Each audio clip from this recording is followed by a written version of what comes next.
Do you know why the three major powers, namely China, the United States and Russia, are all keen on bombers? Especially in China, military enthusiasts have been eagerly awaiting the H-20 for several years. Logically speaking, bombers have neither speed nor maneuverability. Usually, when they appear, they basically need to be escorted by fighter jets.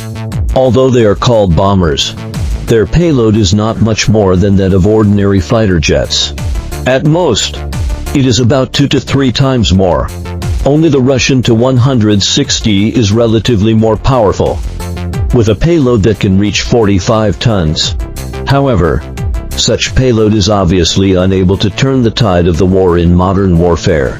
Besides, during the war, bombers are definitely reluctant to be sent out without escort.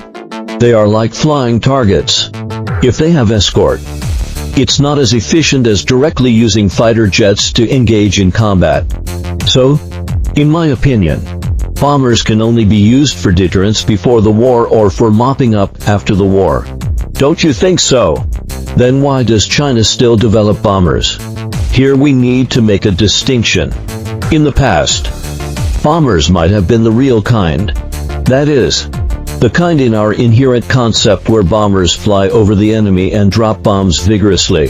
However, today's bombers are called strategic bombers and are used for long-range strikes. To put it simply, they are for pre-war deterrence. When relations between the countries are not good, you can't just send intercontinental missiles there for no reason. That's not practical. Then send aircraft carriers with a distance of thousands or tens of thousands of kilometers. There is no timeliness. Therefore, only bombers can be developed. In addition, wars between nuclear powers are basically unlikely to break out.